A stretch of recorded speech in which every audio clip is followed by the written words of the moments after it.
Bonjour, merci d'être là. On va parler aujourd'hui d'un tube de 1985, Running Up That Hill, de Kate Bush. 3 ans après The Dreaming, la chanteuse anglaise est de retour avec son 5e album.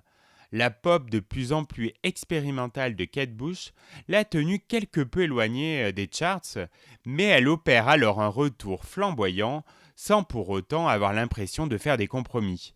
Kate Bush a pour cela installé son propre studio d'enregistrement dans une ferme à la campagne où elle échappe ainsi à la pression de sa maison de disques et prend le temps de créer, tester, arranger en totale liberté. Running Up That Hill sera la première chanson écrite pour l'album en une soirée de l'été 1983. Avec déjà une idée en tête, elle demande à Del Palmer, son bassiste et compagnon, de lui programmer une séquence de percussions sur laquelle elle greffe des premiers motifs de synthétiseur. Inspirée par la force du sentiment amoureux, elle écrit l'histoire d'un couple fusionnel préoccupé par le sort imprévisible de toute relation, par les malentendus qui peuvent émerger des différences entre deux êtres. La seule solution serait d'échanger les rôles et de se mettre à la place de l'autre pour mieux le comprendre.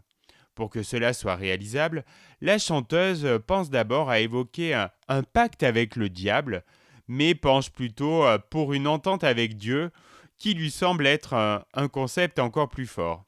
Le morceau est donc intitulé A Deal with God, et Kate Bush souhaite en faire le premier extrait de son nouveau disque. De son côté, pourtant, EMI, son label, souhaite sortir un autre titre en premier, mais Kate s'y oppose. Ils vont alors lui suggérer de changer le titre pour que certains pays n'en refusent pas la diffusion à cause de la présence du mot Dieu. Bien que mécontente, elle accepte de le renommer Running Up That Hill, transigeant sur un aspect commercial qu'elle ne maîtrise pas, afin de donner toutes les chances à cet album qui lui a demandé plusieurs mois de travail. Si le 45 tours n'en fait donc pas mention, sur l'album, le morceau sera tout de même discrètement sous-titré A Deal with God. Et puisqu'elle se refuse désormais de partir en tournée, Kate Bush se tourne vers la vidéo afin de promouvoir son œuvre. Elle utilise sa passion pour la danse dans une mise en scène qui explore évidemment le thème du couple évoqué dans la chanson.